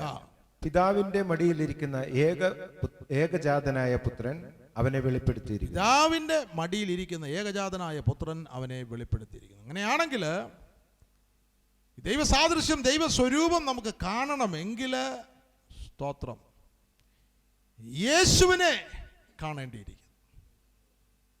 അത് നമ്മുടെ ബുദ്ധിയുള്ളൊരു അറിവല്ല, ദൈവത്തിൻ്റെ വചനം ആത്മാവിൻ്റെ ശക്തിയിലും വെളിപ്പാടിലും നമ്മുടെ ഉൾക്കണ്ണ് തുറന്ന് ആ തുറന്ന കണ്ണുകളിലൂടെ ആത്മീക ഹൃദയദൃഷ്ടികളിലൂടെ യേശുവിനെ നാം കാണുവാൻ തുടങ്ങുമ്പോഴാണ് മൈ ലോർഡ്, ഇതാണോ പിതാവിൻ്റെ സാദൃശ്യം, പിതാവിൻ്റെ സ്വരൂപം? Price the Lord. അങ്ങനെയാണെങ്കിൽ യേശുവിനെ കാണുവാനായിട്ടുള്ള ആഴമേറിയ ഒരു ആഗ്രഹം നമ്മുടെ ജീവിതത്തിൽ ഉണ്ടാകണം. അത് കണ്ണുകൊണ്ട് കാണുന്നതല്ല, ദർശനത്തെ കാണുന്നതല്ല, തിരുവചനം അല്ലേ? വചനത്തിൻ്റെ വെളിപ്പാടിനാൽ ഹൃദയദൃഷ്ടികൾ പ്രകാശിച്ച് ആ കണ്ണുകൊണ്ട് കാണുവാനായിട്ടുള്ള ഹല്ലേലൂയ ആ ഒരു ജീവിത അനുഭവം അല്ലേ? കർത്താവായ യേശു ക്രിസ്തു ഭൂമിയിൽ തൻ്റെ ഏകജാതനായ ദൈവപുത്രന് ഭൂമിയിൽ വരുമ്പോൾ മനുഷ്യപുത്രൻ എന്നുള്ള ഒരു ടൈറ്റിലാണ് എടുത്തത് അല്ലേ? തന്നെ എങ്ങും ദൈവപുത്രൻ തന്നെ വെളിപ്പെടുത്തുന്നില്ല. എവിടെ നോക്കിയാലും മനുഷ്യപുത്രൻ. അപ്പോൾ ഭൂമിയിലായിരുന്നപ്പോൾ ആ ഒരു രൂപം, മനുഷ്യ രൂപം എടുക്കുന്നത് സ്തോത്രം എങ്കിൽ മാത്രമേ മനുഷ്യരൂപത്തിലുള്ള എനിക്ക് നിനക്കും സ്തോത്രം ദൈവസാദൃശ്യം ദൈവസ്വരൂപം കാണുവാൻ കഴിയുള്ളൂ. ഓക്കെ അല്ലേ? അതാണ് മനുഷ്യപുത്രനായിട്ട് താൻ ഭൂമിയിൽ വന്നതിൻ്റെ ഒരു പ്രധാനപ്പെട്ട ഉദ്ദേശം. ഓക്കെ, ദൈവരൂപത്തിലിരിക്കെ അല്ലേ? ഫിലിപ്പ് ലേഖനം ഭാഗം ഒന്ന് വായിച്ചാട്ട്. 2-ന്റെ 7-8 വാക്യങ്ങൾ. അവൻ ദൈവരൂപത്തിലിരിക്കെ ദൈവത്തോടുള്ള സമത്വം മുറുകെ പിടിച്ചുകൊള്ളണം എന്ന് വിചാരിക്കാതെ ദാസരൂപം എടുത്തു. മനുഷ്യ സാദൃശ്യത്തിലായി മതി. ദൈവരൂപത്തിലിരിക്കെ ഓർത്തോണം, സാദൃശ്യം സ്വരൂപം. ഓക്കെ, നമ്മുടെ സൃഷ്ടിയെപ്പറ്റി ദൈവം ആഗ്രഹിക്കുന്നത് അതിലെത്തിച്ചേരുവാനായിട്ടാണ് നമ്മളെ വീണ്ടെടുത്തിരിക്കുന്നത്, എൻ്റെ പൂർണ്ണതയിൽ എത്തിച്ചേരുവാനായിട്ടാണ്. അപ്പോൾ ആ രൂപം ക്രിസ്തു യേശു ദൈവരൂപത്തിലിരിക്കെ ഏകജാതൻ, അല്ലേ? മനുഷ്യ സാദൃശ്യം അല്ലെങ്കിൽ മനുഷ്യ രൂപം എടുത്തിട്ട് ഈ ഭൂമിയിൽ വന്നെങ്കിൽ മാത്രം നമുക്ക് കാണുവാനായിട്ട് കഴിയുള്ളൂ, അല്ലേ? എന്നിട്ട് വെളിപ്പെടുത്തുകയാണ്, ലുക്ക് അറ്റ് മീ. പിതാവിൻ്റെ സമ്പൂർണത, പിതാവിൻ്റെ അതേ സാദൃശ്യം. അനേക വാക്യങ്ങളുണ്ട്. ഇനി നമുക്കത് അടുത്ത ഒരു മണിക്കൂർ കൊണ്ട് പെട്ടെന്നൊന്ന് ഓടിച്ച് ചിന്തിക്കേണ്ടതായിട്ടുണ്ട്. ഓക്കെ, ഇവിടെ ദൈവ അല്ലെങ്കിൽ മനുഷ്യ രൂപം. യോഹന്നാന്റെ സുവിശേഷം 1:14 വായിച്ചാട്ടെ. സൺ ഓഫ് മാൻ, മനുഷ്യപുത്രൻ എന്നുള്ളതിന് അടിസ്ഥാനമായിട്ടുള്ള വാക്യങ്ങളാണ് ഞാൻ നൽകുന്നത്. യോഹന്നാൻ 1:14. വചനം ജഡമായി തീർന്നു, കൃപയും സത്യവും നിറഞ്ഞവനായി നമ്മുടെ ഇടയിൽ പാർത്തു. വചനം ജഡമായി തീർന്നു, മനുഷ്യപുത്രൻ. ഞങ്ങൾ അവന്റെ മതി. ഞാൻ ആ ഭാഗങ്ങൾ വായിക്കുമ്പോൾ ആ ഒന്നാമത്തെ വാക്യം ഒന്ന് ചിന്തിക്കണോ എന്ന് ഞാനൊന്ന് എൻ്റെ ഉള്ളിൽ തന്നെ ഒന്ന് ഡിബേറ്റ് ചെയ്യുകയായിരുന്നു. സമയമില്ല, അതുകൊണ്ട് അതിലേക്ക് ഞാൻ പ്രവേശിക്കുന്നില്ല. Price the Lord. ആദിയിൽ വചനം ഉണ്ടായിരുന്നു, വചനം ദൈവത്തോടായിരുന്നു, വചനം ദൈവമായിരുന്നു. സ്തോത്രം, ഹല്ലേലൂയ. ക്രിസ്തു എങ്ങനെ ആ ഭാഗം ലോർഡ് എന്നെ പ്രത്യേകമായിട്ട് എടുക്കുന്നുണ്ട് അടുത്ത ദിവസങ്ങൾ. ദൈവം സഹായിക്കും. ഞാൻ പെട്ടെന്ന് പറയാം. വചനത്തിലാ ജീവൻ. താഴെ വായിക്കുമ്പോൾ അവനിൽ ജീവനുണ്ടായിരുന്നു. മതി, ജീവനുണ്ടായിരുന്നു, അല്ലേ? വചനം നമുക്കിപ്പോൾ റൈറ്റിംഗ് ഫോമിൽ നൽകിയിരിക്കുന്നെങ്കിലും ഇതിനകത്ത് ജീവനുണ്ട്. ഇവിടെ കിടന്നാലൊക്കത്തില്ല. ഇത് ആത്മാവിനാൽ അകത്തേക്ക് ലഭിക്കുമ്പോൾ ജീവൻ, അല്ലേ? ഹല്ലേലൂയ, സ്തോത്രം. ജീവൻ എന്ന് പറയുമ്പോൾ ക്രിസ്തു ഇൻ ലൈഫ് ഫോം, അല്ലാതെ കർത്താവായ യേശു ക്രിസ്തു ആളത്തെ രൂപത്തിൽ നമ്മുടെ അകത്ത് കയറി ഇരിക്കുകയല്ല. സ്തോത്രം. കർത്താവിലുള്ള ജീവന് നമ്മുടെ ഉള്ളിലേക്ക് തൻ്റെ വചനത്താൽ പകരുന്നു. ഓക്കെ, അങ്ങനെയാണ് ക്രിസ്തു നമ്മളിൽ വസിക്കുന്നത്, അല്ലേ? ക്രിസ്തു നമ്മളിൽ വസിക്കുക എന്ന് പറയുമ്പോൾ ക്രിസ്തുവിൻ്റെ ജീവൻ നമ്മളിൽ വസിക്കുക എന്നുള്ളതാണ് ദൈവവചനം നമ്മൾ പഠിക്കുമ്പോൾ നമുക്ക് മനസ്സിലാകുന്നത്, അല്ലേ? ജീവൻ. അപ്പോൾ ജീവന് ഞാൻ ഇന്നലെ ഓർപ്പിച്ചെന്ന് തോന്നുന്നു, 2-3 തരത്തിലുള്ള ജീവനുണ്ട്. നമ്മുടെ ഫിസിക്കൽ ബോഡിയിലൊരു ജീവനുണ്ട്, ബയോസ്, അല്ലേ? നമ്മുടെ പ്രാണനിലൊരു ജീവനുണ്ട്, സൂഖ്യം എന്ന് വേണമെങ്കിൽ പറയാം, അല്ലേ? എന്നാൽ ഈ ജീവന് ആത്മാവിനാൽ നമുക്ക് ലഭിക്കുന്ന, വചനത്താൽ ലഭിക്കുന്നതായിട്ടുള്ള ജീവനാണ്. അത് ഗ്രീക്കിൽ ZOE, സോ ലൈഫ് എന്നാണ് അതിനെപ്പറ്റി പറയുന്നത്, അല്ലേ? അല്ലെങ്കിൽ നമുക്ക് മനസ്സിലാകുന്ന ഭാഷയിൽ നമ്മൾ പറയുകയാണ് ഇറ്റേണൽ ലൈഫ്, നിത്യജീവൻ, അല്ലേ? നിത്യജീവൻ. ഒരുവൻ യഥാർത്ഥമായിട്ട് മാനസാന്തരപ്പെടുമ്പോൾ അവൻ്റെ ഉള്ളിലേക്ക് കയറുന്നത് നിത്യജീവൻ അല്ലെങ്കിൽ റിസറക്ഷൻ ലൈഫ്. ഓക്കെ, റിസറക്ഷൻ ലൈഫുണ്ട്. ഭൂമിയിൽ മനുഷ്യനെ ആദ്യം ഉണ്ടാക്കുമ്പോൾ പുതിയതായിട്ടുള്ള ജീവനുമുണ്ട്. മനുഷ്യൻ ജീവനുള്ള ദേഹിയായിട്ട് തീർന്നു എന്ന് നമ്മൾ കാണുന്നു. എന്നാൽ ഒടുക്കത്തെ ആദാം ക്രൂശിൽ പരമയാഗമായി മരിച്ചടക്കപ്പെട്ട് ഉയർത്തെഴുന്നേറ്റ് പുതിയ സൃഷ്ടിയുടെ ആദ്യജാതനായിട്ട് വന്നിട്ട് ശിഷ്യന്മാരുടെ മേൽ ഊതുമ്പോൾ അത് പുതിയ സൃഷ്ടിക്ക് വേണ്ടിയുള്ള റിസറക്ഷൻ ലൈഫാണ്, അല്ലേ? ആ ലൈഫിനെ പറ്റിയാണ് ഇവിടെ പറയുന്നത്. ബൈ ദ വേ, ഇവിടെ എൻ്റെ തുടക്കമാണ്. എന്നാൽ ആ കർത്താവ് ഏതിലൂടെ കടന്നു പോകണമാ? ക്രൂശിലൂടെ, ആ മരണത്തിലൂടെ കടന്നൊരു പുതിയ സൃഷ്ടി, അല്ലേ? ആദ്യ ജാതനാകുമ്പോൾ തന്നിലൂടെ വ്യാപരിക്കുന്നതായിട്ടുള്ള ഉയർപ്പിൻ്റെ ജീവിതം, റിസറക്ഷൻ ലൈഫ്, അല്ലേ? നമ്മൾ 1 കൊരിന്ത്യർ 15-ാമത്തെ അധ്യായത്തിൽ ആദാം ജീവനുള്ളൊരു ദേഹിയായി തീർന്നു എന്ന് പറയുമ്പോൾ ഒടുക്കത്തെ ആദാം ജീവിപ്പിക്കുന്ന ആത്മാവായി. Glory, hallelujah. അപ്പോൾ ആ ജീവനെ പറ്റിയാണ് ഇവിടെ പറയുന്നത്, അല്ലേ? ആ ജീവനാൽ ഓർത്തുകൊള്ളണം, നമ്മളിൽ ഈ പഴയ ജീവനാണ് പ്രവൃത്തി, അത് കറപ്റ്റഡ് ലൈഫാണ് അല്ലേ? പ്രാണനിലുള്ളത് കറപ്റ്റഡ് ലൈഫ്. അതുകൊണ്ടാണ് കർത്താവ് പറയുന്നത് നിങ്ങളെ തന്നെ ത്യജിച്ചാലേ ഒക്കത്തുള്ളൂ. അല്ലെങ്കിൽ ആ പ്രാണനെ പറ്റി പറയുമ്പോൾ അനേക സത്യങ്ങൾ നമ്മൾ വചനത്തിലൂടെ പഠിക്കുവാനുണ്ട്. അതായത് മറിയയിൽ കർത്താവായ യേശു ക്രിസ്തു ഉരുവാകുന്നു, ജനിക്കുമ്പോൾ ശീമോൻ ഇപ്രകാരം പറയും, നിന്റെ പ്രാണനിലൂടെയും ഒരു വാള് കടക്കും എന്ന് പറഞ്ഞാൽ യേശുവിനെ വഹിക്കുന്നവർ ഓർത്തോ, അടുത്ത 30 കൊല്ലം യേശു ദൈവപുത്രന് മനുഷ്യപുത്രനായി വന്ന് ഈ ഹൗസ് ഹോൾഡിലാണ് ജീവിക്കുന്നത് അല്ലേ? അങ്ങനെയാണെങ്കിൽ യോസഫിൻ്റെയും മറിയയുടെയും ഭവനത്തിൽ ആരുണ്ട്? നിത്യജീവന അതിലുണ്ട്. എന്നാൽ ആ നിത്യജീവന് അവിടെ വസിക്കണമെങ്കിൽ മറിയയുടെ പ്രാണനോട് എന്ത് കടന്നാലേ ഒക്കത്തുള്ളൂ? വാള് കടന്നാലേ ഒക്കത്തുള്ളൂ. ഞാൻ പലപ്പോഴും ഓർക്കും, മറിയയ്ക്ക് അറിയാം ഇതൊരു പ്രത്യേക അല്ലേ? മറിയയ്ക്ക് അറിയാമോ? എല്ലാവരെക്കാളും മറിയയ്ക്ക് അറിയാം അല്ലേ? പുരുഷൻ തൊടാതെ പരിശുദ്ധാത്മാവിനാൽ കന്യക ഗർഭിണിയായി പ്രസവിച്ചതായിട്ടുള്ള ഈ കുഞ്ഞ് ദൈവപുത്രനാണെന്ന് മറിയയ്ക്ക് അറിയാം അല്ലേ? അത് തൻ്റെ ഭവനത്തിൽ ആ മറിയ ആ അമ്മയാണ് ഈ കുഞ്ഞിനെ സ്തോത്രം ചോറും കറി കൊടുക്കുന്നത് അല്ലേ? മനസ്സിൽ ഉള്ളിൽ ഓർത്തുകൊള്ളു. ആ ഓരോ രംഗത്തും ഈ ദൈവപുത്രൻ യേശുവിനെ മറിയ എങ്ങനെയാണ് വഹിക്കുന്നുള്ള ഞാൻ പലപ്പോഴും ചിന്തിക്കാറുണ്ട് അല്ലേ? അവൾ മനസ്സിൽ സംഗ്രഹിച്ചെന്ന് ശിമോൻ അത് പറയുമ്പോൾ അവൾ മനസ്സിലത് സംഗ്രഹിച്ചു. അത് ഒരു ഈസി ആയിട്ടുള്ള ഒരു ലൈഫല്ല അല്ലേ? 30 വർഷക്കാലം അത് ഒരു സാധാരണ ജീവിതമല്ല. ആരാണ് കൂടെ? ആരാണ് ഹൗസ് ഹോൾഡിൽ? നിത്യജീവന അല്ലേ? അതിൻ്റെ മറുവശം പ്രൈസ് ദി ലോർഡ് അല്ലേ? മഹത്വത്തിൻ്റെ പ്രത്യാശ ക്രിസ്തു നിങ്ങളിൽ ഇരിക്കുന്നു. നമുക്ക് ആ ഉൾബോധമുണ്ടോ അല്ലേ? ഇത് ജഡത്തിൽ വന്നതായിട്ടുള്ള ക്രിസ്തു അല്ല, മരിച്ച് അടക്കപ്പെട്ട് ഉയർത്തെഴുന്നേറ്റ് ഉയർപ്പിൻ്റെ ജീവൻ, യേശുവിൻ്റെ ജീവൻ വസിക്കുന്നതായിട്ടുള്ള ആലയമാണ്. ഹല്ലേലൂയ, പ്രൈസ് ദി ലോർഡ് അല്ലേ? അപ്പോൾ അത് സമൃദ്ധിയായിട്ട് നമുക്ക് ലഭിക്കണമെന്ന് അല്ലേ? ഒരല്പമല്ല, മാനസാന്തരത്തിന്റെ അനുഭവത്തിൽ നിൽക്കുന്ന ായിട്ട് ലഭിക്കുന്ന ആദ്യത്തെ ഡോസേജ് അല്ല, സമൃദ്ധിയായിട്ടുള്ള എവ്രി ഡേ. ദൈവത്തിന്റെ തിരുവചനം നാം തുറക്കുമ്പോൾ ആത്മാവിൽ അത് ജീവനായിട്ട് നമ്മുടെ ഉള്ളിൽ എഴുതപ്പെടേണ്ടതായിട്ടുണ്ട്. ആണ് സമൃദ്ധിയായിട്ടുള്ള ജീവനിലേക്ക് വരുന്നത്.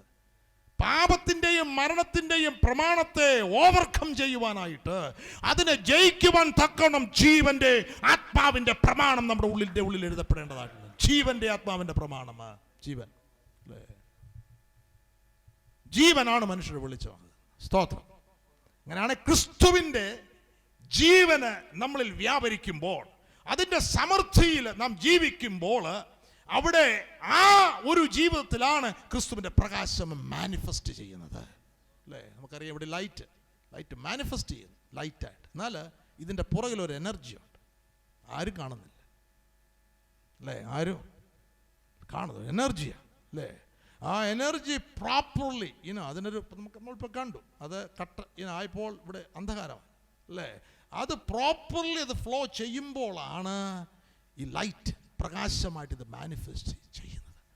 ആയതുപോലെ ദൈവത്തിൻ്റെ ജീവൻ അത് സ്വർഗീയമായിട്ടുള്ള എനർജി അല്ലേ? ലൈഫ് എന്ന് പറയുന്നത് ഇല്ല, അത് നമ്മുടെ ഉള്ളിൽ വ്യാപരിക്കേണ്ടതുപോലെ വ്യാപരിക്കുമ്പോഴാണ് ക്രിസ്തുവിൻ്റെ പ്രകാശം വെളിയിലേക്ക് വരുന്നത് അല്ലേ? അപ്പോൾ ആദിയിൽ വചനമുണ്ടായിരുന്നു, വചനം ദൈവത്തോടു കൂടെയായിരുന്നു, വചനം ദൈവമായിരുന്നു, അത് ജീവൻ, ദൈവത്തിൻ്റെ ജീവൻ, ക്രിസ്തുവിൻ്റെ അവനിൽ ജീവൻ ഉണ്ടായിരുന്നു. ആ ജീവനാണ് മനുഷ്യർക്ക് വെളിച്ചമായിട്ട് പകർന്നു കൊടുത്തത് ഇല്ലേ? ആയതുപോലെ രക്തത്താൽ വീണ്ടെടുക്കപ്പെട്ട ദൈവപുത്രനാകേണ്ടതായിട്ടുള്ള ദൈവത്തിൻ്റെ സൃഷ്ടി ആ ഉയർപ്പിന്റെ ജീവന്റെ സമൃദ്ധിയിൽ ജീവിക്കുമ്പോഴാണ് ക്രിസ്തുവിന്റെ പ്രകാശം മറ്റുള്ളവർക്ക് പകർന്നു കൊടുക്കുന്നത് അല്ലേ? ഞാൻ ലോകത്തിന്റെ വെളിച്ചമാകുന്നു, എന്നെ പിൻപറ്റുന്നവർ, എന്നെ അനുഗമിക്കുന്നവർ, സ്തോത്രം. എന്താ അവിടെ എഴുതിയിരിക്കുന്നത്? ഇരുളിൽ നടക്കാതെ ജീവന്റെ വെളിച്ചത്തിൽ നടക്കുമെന്നല്ല എഴുതിയിരിക്കുന്നത്, ജീവന്റെ വെളിച്ചമുള്ളവരാകുമോ. വ്യത്യാസം. ഹല്ലേലൂയ. അപ്പോൾ നമ്മെക്കുറിച്ച് ദൈവം ആഗ്രഹിക്കുന്നത് ആ പഴയ കാർണൽ ലൈഫിൽ ജീവിക്കുവാനായിട്ടല്ല. അത് വ്യാപരിക്കുകയാണെങ്കിൽ അവിടെയാണ് അസൂയ പുറത്തു വരുന്നത്, അവിടെയാണ് പകയുടെ പ്രവർത്തികൾ പുറത്തു വരുന്നത്, അവിടെയാണ് ദ്രവ്യാഗ്രഹത്തിൻ്റെ പ്രവർത്തികൾ പുറത്തു വരുന്നത്. ഇല്ലേ? നമുക്കറിയാം. ഞാനത് ഈ നാൾ അനലൈസ് ചെയ്യുന്നു എൻ്റെ ജീവിതം. ഏത് ലൈഫാണ് എന്നിൽ പ്രവർത്തിക്കുന്നത്? അല്ലേ? ആവശ്യമില്ലാതെ ഒരു ആർഗ്യുമെന്റിൽ പ്രവേശിക്കുകയാണെങ്കിൽ ഏത് ലൈഫാണ് പ്രവർത്തിക്കുന്നത്? കാർണൽ ലൈഫാണ്. അല്ലേ? ദ്രവ്യാഗ്രഹത്തിന്റെ ചിന്ത, ദ്രവ്യം, ആ ചിന്ത അല്ലെങ്കിൽ അതിന്റെ പ്രവർത്തികളാണ് വെളിപ്പെടുന്നെങ്കിൽ ഏത് ലൈഫാണ്? പറഞ്ഞാട്ട് കാർണൽ ലൈഫ്, ജഡത്തിന്റെ ജീവൻ, പഴയ ജീവൻ. അല്ലേ? ഗോസിപ്പ് പ്രാക്ടീസ് ചെയ്യുകയാണെങ്കിൽ അല്ലേ, നമ്മൾ എപ്പോഴും പരദൂഷണം പറഞ്ഞുകൊണ്ടിരിക്കുകയാണ്. ഏത് ലൈഫാണ്? പഴയ കാർണൽ കറപ്റ്റഡ് ലൈഫ്. അപ്പോൾ ഞാൻ ഇങ്ങനെ ഓർക്കാറുണ്ട് ഈ നാളുകളിൽ ചിന്തിക്കുന്നത്, ഒരു ദിവസം ഞാൻ എത്ര സമയമാണ് സ്പിരിറ്റ് ലൈഫ്, ആത്മാവിൻ്റെ ജീവനിൽ ജീവിക്കുന്നു, എത്ര സമയമാണ് കാർണൽ, ആ കറപ്റ്റഡ് ലൈഫിൽ ജീവിക്കുന്നു? ഞാൻ നിങ്ങളോട് ചോദിക്കുകയാണ്, എന്തായിരിക്കും ആൻസർ? പക വെച്ചോണ്ട് നടക്കുകയാണെങ്കിൽ that is not Christ life. അതേത് ലൈഫാ? Carnal life. അല്ലേ? ഈർഷ്യ എങ്കിൽ that's not Christ's life, that's not resurrection life, that's carnal life. അല്ലേ? അങ്ങനെ നമ്മുടെ ജീവിതത്തിൻ്റെ ഓരോ പ്രവൃത്തികളും നാം അനലൈസ് ചെയ്യുകയാണെങ്കിൽ, ഞാൻ നിങ്ങളോട് തന്നെ ചോദിക്കും, നമ്മൾ കൂടുതൽ സമയം കാർണൽ ലൈഫിലാണോ ജീവിക്കുന്നത്, റിസറക്ഷൻ ലൈഫിലാണോ? മിനിസ്ട്രി ഒക്കെ നടത്തുന്നുണ്ടായിരിക്കും, പക്ഷെങ്കിൽ മിനിസ്ട്രി കോമ്പറ്റീഷൻ ആണെങ്കിൽ, മിനിസ്ട്രി ഒരു ഫിൽ ഇൻ ദ ഗ്യാപ്പ് ആണെങ്കിൽ, അല്ലേ? നമുക്കറിയാം, ഞായറാഴ്ച ഉപദേശിച്ചവർ പ്രസംഗിക്കാൻ കയറുമ്പോൾ ഒരു ജീവനില്ലാത്തതിൻ്റെ കാര്യം എന്താ? അത് just fill in the blank. കാരണം അവിടെ ഒരു വിടവുണ്ട്, അരമണിക്കൂർ അല്ലെങ്കിൽ 20 മിനിറ്റ്, അതെങ്ങനെങ്കിലും ഒന്ന് ഫിൽ ചെയ്യണം. സ്തോത്രം. അത് ക്രൈസ്റ്റ് റിസറക്ഷൻ ലൈഫിലൂടെയുള്ള സന്ദേശമാണോ, അതോ അതൊരു കാർണൽ ലൈഫിലുള്ള സന്ദേശമാണോ? അപ്പോൾ നമ്മൾ ഗൗരവമായിട്ട് ചിന്തിക്കുകയാണെങ്കിൽ അനേകരുടെ ജീവിതം ഒരു നല്ല പങ്കും ആ പഴയ മനുഷ്യൻ്റെ ജീവനിലാണ് അവൻ ജീവിക്കുന്നത്. അല്ലേ? അവിടെ പകയുണ്ട്, പിണക്കമുണ്ട്, കോപമുണ്ട്, ദ്രവ്യാഗ്രഹമുണ്ട്, ഗോസിപ്പ്, പരദൂഷണമുണ്ട്. You name it, it's a long list. Even പൊട്ടച്ചുള്ള കളിവാക്ക് വരെ ലിസ്റ്റിലുണ്ട്. അല്ലേ? അപ്പോൾ അത് നമ്മുടെ ജീവിതത്തിൽ അത് എങ്ങനെയാണ് സമൃദ്ധിയായിട്ടുള്ള ജീവൻ? റോമാലേഖനം 5-ാമത്തെ അധ്യായം നമ്മൾ പഠിക്കുമ്പോൾ അത് ഞാൻ കുറച്ചുകൂടെ ആ ജീവനെ പറ്റി നമുക്ക് കുറച്ചുകൂടെ എക്സ്പ്ലെയിൻ ചെയ്യാം. ഓക്കെ? മത്തായി സുവിശേഷം 20:28, സൺ ഓഫ് മാൻ, മനുഷ്യപുത്രൻ.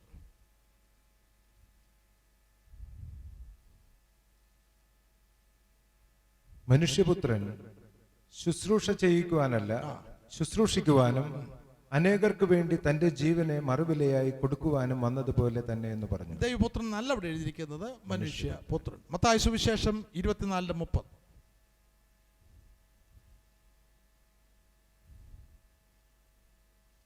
അപ്പോൾ മനുഷ്യപുത്രന്റെ അടയാളം ആകാശത്ത് വിളങ്ങും, അന്ന് ഭൂമിയിലെ സകല ഗോത്രങ്ങളും പ്രലാപിച്ചും കൊണ്ട് മനുഷ്യപുത്രൻ ആകാശത്തിലെ മേഘങ്ങളിന്മേൽ മഹാശക്തിയോടും തേജസ്സോടും കൂടെ വരുന്നത് കാണാം. അവിടെയും ദൈവപുത്രൻ എന്നല്ല എഴുതിയിരിക്കുന്നത്, മനുഷ്യപുത്രൻ. അപ്പോസ്തലപ്രവൃത്തി 7:56.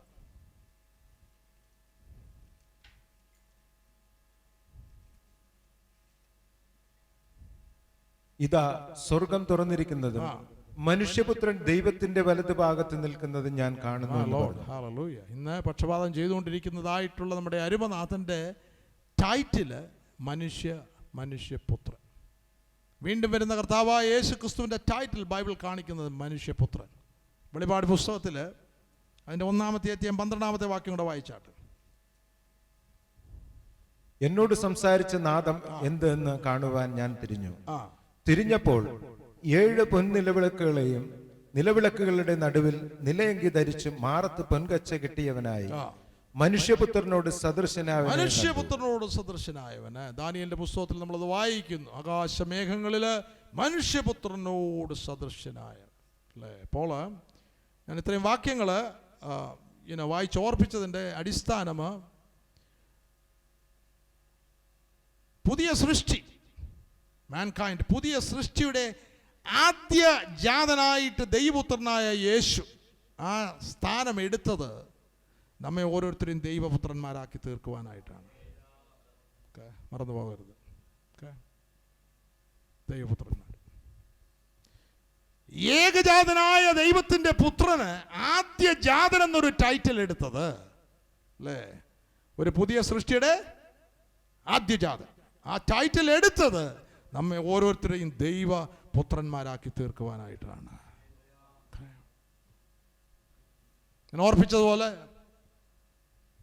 ദൈവത്തിൻ്റെ സാദൃശ്യം സ്വരൂപം വെളിപ്പെടുത്തുവാനായിട്ട്, പിതാവിനെ വെളിപ്പെടുത്തുവാനായിട്ട് ഈ ഭൂമിയിലേക്ക് കർത്താവ് വരുന്നു. പാപമോചനം മാത്രമല്ല, വെളിപ്പെടുത്തുന്ന മാത്രമല്ല, നമുക്കൊരു മാതൃകാ ജീവിതം മാത്രമല്ല, അനേക ദൈവികമായിട്ടുള്ള ഉദ്ദേശത്തോടു കൂടിയാണ് നമ്മുടെ അരുമനാഥൻ ഈ ഭൂമിയിലേക്ക് വരുന്നത് അല്ലേ. നമ്മത് യോഹന്നാന്റെ സുവിശേഷം 1-ാമത്തെ അധ്യായം 18-ാമത്തെ വാക്യത്തിലൂടെ വായിച്ചു. അതായത് ദൈവത്തെ ആരും ഒരു നാളും കണ്ടിട്ടില്ല. കാണാത്ത ഒരുവരുടെ സാദൃശ്യത്തിലും സ്വരൂപത്തിലും നാം എങ്ങനെ ആയിത്തീരും ചോദ്യമല്ലേ. എന്നാൽ ആ ദൈവത്തെ വെളിപ്പെടുത്തുവാനായിട്ട് പിതാവിൻ്റെ മടിയിലിരിക്കുന്ന പുത്രൻ ഈ ഭൂമിയിലേക്ക് കടന്നു വരുന്നു. യോഹന്നാന്റെ സുവിശേഷം 14-ാമത്തെ 9-ാമത്തെ വാക്യത്തിൽ ഇപ്രകാരം നാം വായിക്കുന്നത്, എന്നെ കണ്ടവൻ പിതാവിനെ കണ്ടിരിക്കുന്നു. ഹല്ലേലൂയ. ആ അളവിൽ യേശുവിനെ കണ്ടവർ എത്ര പേരുണ്ട് അല്ലേ. നിങ്ങൾ ആഗ്രഹിക്കുന്നുവോ പിതാവിനെ കാണുവാൻ തക്കവണ്ണം, പിതാവിൻ്റെ രൂപസാദൃശ്യം, പിതാവിലുള്ള ആ മാജസ്റ്റി, ദൈവമഹത്വം, അത് യേശുവിലൂടെ കാണുവാനായിട്ട് നമ്മുടെ കണ്ണുകൾ തുറക്കുവാനായിട്ട് എത്ര പേർ ആഗ്രഹിക്കുന്നു അല്ലേ. അത് അകത്തുള്ള ഒരു വലിയ പ്രവൃത്തിയാണ്. ഇത് കണ്ണുകൊണ്ട് കാണുന്നതല്ല, അത് ബുദ്ധിയിലൂടെ ലഭിക്കുന്നതല്ല. അത് ദൈവമായിട്ടുള്ള ഏകാഗ്രതയിൽ, അരുമനാഥനുമായിട്ടുള്ള ഏകാഗ്രതയിൽ ദൈവത്തെ കാക്ഷിച്ചുകൊണ്ട് എന്നെ ജാഗ്രതയോടെ അന്വേഷിക്കുന്നതിന് എന്നെ കണ്ടെത്തുന്നു. അങ്ങനെ ഇരിക്കുന്ന ജീവിതങ്ങൾക്കാണ് ആത്മാവില് ഇത് വെളിപ്പെടുത്തി കൊടുക്കുന്നത്. ആ വെളിപ്പാട് ലഭിക്കാത്തിടത്തോളം കാലം ഈ പൂർണ്ണതയിലെ സൺഷിപ്പ്, പുത്രത്വത്തിന്റെ ആ മേഖലയിൽ നമുക്ക് എത്തിച്ചേരുവാനായിട്ട് സാധ്യമല്ല അല്ലേ. കാണാത്തത് ഒന്നിനെ എങ്ങനെയാണ് അതേ രൂപത്തിൽ ഇല്ല. ഒരു ആർട്ടിസ്റ്റിൻ്റെ നാം ഒരു പടം വരയ്ക്കണമെന്ന് നാം കൊടുക്കുക, ഒരു ആശയങ്ങളൊക്കെ കൊടുക്കുന്നു. അതുപോലെ എക്സാക്ട്ലി വേറൊരു ഒരു പടം ഉണ്ടെന്ന് വിചാരിച്ചു അല്ലേ. അത് കാണിക്കാതെ അത് എക്സാക്ട്ലി അത് വരച്ചെടുക്കുവാനായിട്ട് സാധ്യമല്ല. മോശയ്ക്ക് പർവ്വതത്തിലൊരു മാതൃക കാണിച്ചതിൻ്റെ അടിസ്ഥാനത്തിലാണ് സമാഗമന കൂടാരം പണിയപ്പെടുന്നത് അല്ലേ. അത് വ്യക്തമായിട്ട് കാണിച്ചു, അതിൻ്റെ നീളം, അതിൻ്റെ അളവ് അല്ലേ, അതിൻ്റെ അത് എന്തുകൊണ്ടാണത് ഉണ്ടാക്കേണ്ടത്, ഇതെല്ലാം വ്യക്തമായിട്ട് അല്ലേ. പൊന്നുകൊണ്ട് ഉണ്ടാക്കേണ്ട പൊന്നുകൊണ്ട് തന്നെ ഉണ്ടാക്കേണ്ടിയിരിക്കുന്നു. ഖദിരമരം കൊണ്ടുണ്ടാക്കേണ്ട ഖദിരമരം കൊണ്ടുണ്ടാക്കേണ്ടിയിരിക്കുന്നു അല്ലേ. താമ്രം കൊണ്ടുണ്ടാക്കേണ്ടിയിരിക്കുന്നു. അത് മോശയുടെ ചിന്താഗതിയിൽ വരുന്നതായിട്ടുള്ള ഒരു ആശയമല്ല. പിന്നെയോ ദൈവം ഒരു മാതൃക കാണിക്കുന്നു. ആ മാതൃക വള്ളിപുള്ളി തെറ്റാതെ അല്ലെ അതിനാൽ പണിയപ്പെടുമ്പോഴാണ് ദൈവത്തിന്റെ തേജസ് കൊണ്ട് നിറയപ്പെടുന്നത്, ദൈവത്തിന്റെ മേഘം അതിൽ അധിവസിക്കുന്നത് അല്ലേ. അപ്പോൾ മാതൃക എന്നുള്ളത്, പാറ്റേൺ എന്നുള്ളത് അത് വളരെ പ്രധാനപ്പെട്ട ഒരു വിഷയമാണ് അല്ലേ. അത് അന്വേഷിക്കാതെ അതുമായിട്ട് ഞാൻ ഓർക്കുകയായിരുന്നു, പ്രിയപ്പെട്ട മോശ ദൈവത്തിൻ്റെ ദാസന് അല്ലേ, നീണ്ട് 80 വർഷക്കാലം സ്വർഗത്തിൻ്റെ പാഠശാലയിലായിരുന്നു. അവൻ ഫറവോന്റെ കൊട്ടാരത്തിലാണെങ്കിലും സ്വർഗത്തിൻ്റെ പാഠശാല അനേക കാര്യങ്ങളോട് പഠിക്കുന്നു. പാപത്തിൻ്റെ തൽക്കാല ഭോഗത്തെക്കാളും ദൈവജനത്തോടുകൂടെ കഷ്ടം അനുഭവിക്കുന്നത് തിരഞ്ഞെടുത്തു വരുവാനാണ് അല്ലേ. അപ്പോൾ മിസ്രൈമിൻ്റെ അല്ലെങ്കിൽ ഫറവോന്റെ പുത്രിയുടെ, ഞാൻ ഇന്നലെ അത് ഓർപ്പിച്ചു, ടൈറ്റിൽ റോയൽ ഹൈനസ് പ്രിൻസ് എടുത്ത് ദൂരെ കളഞ്ഞു. Price the Lord. അല്ലേ? മിസ്രൈമിലെ നിക്ഷേപത്തെക്കാള് ക്രിസ്തുവിന്റെ നിന്ന വലിയ ധനം. ഒരു വില കൊടുത്തലേ ഒക്കത്തുള്ളൂ ദൈവിക പ്ലാനുകളൊന്ന് കാണുവാനായിട്ട്, അല്ലേ? യേശു ക്രിസ്തുവിനെ ഒന്ന് വെളിപ്പെടുവാനായിട്ട് വില കൊടുത്തലേ ഒക്കത്തുള്ളൂ. ഇത് വെറുതെ കിട്ടുന്നതല്ല, അല്ലേ? ദൈവരാജ്യത്തിന്റെ ഒരു ഉപമ കർത്താവ് പ്രിയപ്പെട്ടവരെ അറിയിക്കുമ്പോൾ, വിലയേറിയ മുത്ത് അന്വേഷിച്ച് കൊണ്ട് നടക്കുന്ന ഒരു വ്യാപാരി, അവൻ അന്വേഷിക്കുക, അല്ലേ? മുൻപേ അവന്റെ രാജ്യവും നീതിയും അന്വേഷിച്ച്, ലോകം അന്വേഷിക്കുന്ന ദിവ്യമായിട്ടുള്ളത് കിട്ടുകയില്ല. ലോകം കിട്ടിയെന്നിരിക്കും, സ്വർഗീയമായത് കിട്ടുകയില്ല, അല്ലേ? അന്വേഷിച്ചു, അവൻ കണ്ടെത്തി. എത്ര നാൾ അന്വേഷിച്ചു? നീണ്ട വർഷങ്ങളായിരിക്കാം. കണ്ടെത്തി. എന്നാൽ അത് കിട്ടണമെങ്കിൽ തനിക്കുള്ളതൊക്കെ വിറ്റാലേ ഒക്കത്തുള്ളൂ. Praise the Lord. ഇത് വെറുതെ ലഭിക്കത്തില്ല ദൈവമക്കളെ. അന്വേഷിക്കുന്ന ഒരു മേഖലയുണ്ട്. ദിനംതോറും ഒരു യഥാർത്ഥ ദൈവവൈതൽ സ്വർഗീയമായത് കാക്ഷിച്ചുകൊണ്ട്, അവർ അധികം നല്ലതിനെ, സ്വർഗീയമായതിനെ കാക്ഷിച്ചു നമ്മൾ എബ്രായ ലേഖനത്തിൽ വായിക്കുന്നു. അതൊരു പ്രത്യേക കൂട്ടമാണ്, അല്ലേ? അപ്പോൾ അന്വേഷിച്ച് നീയും ഞാൻ കണ്ടെത്തുകയാണെങ്കിൽ അതിന് വില കൊടുത്തെങ്കിൽ മാത്രമേ ലഭിക്കത്തുള്ളൂ, അല്ലേ? ദൈവദാസനോട് ദൈവത്തോട് അപേക്ഷിച്ചപ്പോൾ സ്വർഗരാജ്യത്തിന്റെ അവകാശം എനിക്ക് ലഭിക്കണമെന്ന് പറഞ്ഞു. നീ ആ ചോദിക്കുന്നതല്ല, but it is going to cost you everything what you have. നിനക്കുള്ളതൊക്കെയും അതിന് വില കൊടുത്തെങ്കിൽ മാത്രമേ അത് ലഭിക്കുകയുള്ളൂ, അല്ലേ? ശിഷ്യന്മാർ യേശുവിനെ പിൻപറ്റുമ്പോൾ ഞാൻ പലപ്പോഴും അത് ചിന്തിക്കാറുണ്ട്. എൻ്റെ കർത്താവേ, അവർ തനിക്കുള്ളതൊക്കെയും വിട്ട് യേശുനാഥനെ അനുഗമിക്കുന്ന ശിഷ്യന്മാരല്ലേ? അപ്പോൾ ഇത് വെറുതെ ലഭിക്കത്തില്ല. മനുഷ്യ പുത്രന്റെ വെളിപ്പാടെന്ന് പറയുമ്പോൾ അത് വില കൊടുത്തെങ്കിൽ മാത്രമേ ലഭിക്കുകയുള്ളൂ. അതോ അവരവരെ പ്രാപിച്ചെടുക്കേണ്ടതാണ്, അല്ലേ? അപ്പോൾ എന്നെ കണ്ടവൻ പിതാവിനെ കണ്ടിരിക്കുന്നു. ഇനിയും Christ Jesus, the true image of God. Image എന്നുള്ള വാക്ക് ഓർത്തോളം. ഇമേജ്, പ്രതിമ, രൂപം, സാദൃശ്യം, സ്വരൂപം. നമ്മളത് അതിൻ്റെ അടിസ്ഥാനത്തിൽ അത് ചിന്തിക്കുന്നു. ചില വാക്യങ്ങൾ വായിക്കാം. കൊലോസ്യർ 1:15. അവൻ അദൃശ്യനായ ദൈവത്തിന്റെ പ്രതിമയും, യേശു കർത്താവ് അദൃശ്യനായ ദൈവത്തിന്റെ പ്രതിമയും, സർവസൃഷ്ടിക്കും ആദ്യജാതനുമാകുന്നു. സർവസൃഷ്ടിക്കും ആദ്യജാതനുമാകുന്നു, അല്ലേ? ഞാൻ സർവസൃഷ്ടി എന്ന് പലപ്പോഴും വായിക്കും. പുതിയ സൃഷ്ടിക്ക് ആദ്യജാതന്, അദൃശ്യനായ ദൈവത്തിന്റെ പ്രതിമ യേശു കർത്താവ്, അല്ലേ? അവനിലല്ലോ ദൈവത്തിന്റെ സർവ്വസമ്പൂർണതയും ദേഹരൂപമായി വസിക്കുന്നു. അത് നമുക്ക് വായിക്കണം. അടുത്ത ഹെഡിങ്ങിലുണ്ട്. ഫിലിപ്പിലേഖനം 2:6 വായിച്ച ഭാഗം ഒന്നുകൂടെ വായിച്ചാണ്. ദൈവ രൂപത്തിലിരിക്കെ, അവൻ ദൈവരൂപത്തിലിരിക്കെ, അവൻ ദൈവരൂപത്തിൽ മതി. ദൈവരൂപം, സാദൃശ്യം, സ്വരൂപം. 2 കൊരിന്ത്യർ 4:4. ദൈവപ്രതിമയായ ക്രിസ്തുവിന്റെ തേജസ്സുള്ള സുവിശേഷത്തിന്റെ പ്രകാശനം ശോഭിക്കാതിരിക്കുക. ഈ ലോകത്തിന്റെ ദൈവമാ അവിശ്വാസികളുടെ മനസ്സ് കുരുടാക്കി. ഇത് സത്യവചനം അറിയിക്കുന്ന ഒരു കൂട്ടത്തിന് മധ്യയുള്ള കാര്യമാണ് പറയുന്നത്, അല്ലേ? ലോകത്തിന്റെ ദൈവം ഇന്നത് വിളിച്ചറിയിക്കുന്നില്ലെങ്കിലോ? ദൈവപ്രതിമയായ ക്രിസ്തുവിന്റെ തേജസ്സുള്ള സുവിശേഷമാ, അല്ലേ? ദൈവ വചനമാണ് നമ്മളെ തേജസ്സിലേക്ക് നടത്തുന്നത്, അല്ലേ? ഓരോ ദിവസം വചനം വായിക്കുമ്പോൾ വെറുതെ ഒരു ചടങ്ങ് നിവർത്തിക്കുകയല്ല. വചനത്തിന് അടങ്ങിയിരിക്കുന്നതായിട്ടുള്ള ജീവനും മഹത്വവും തേജസ്സും ഉൾക്കൊള്ളുമ്പോൾ, അത് ഉള്ളിലേക്ക് ആയി തീരുമ്പോഴാണ് തേജസ്കരണത്തിന്റെ പൂർണ്ണതയിലേക്ക് നാം എത്തിച്ചേരുന്നത്, അല്ലേ?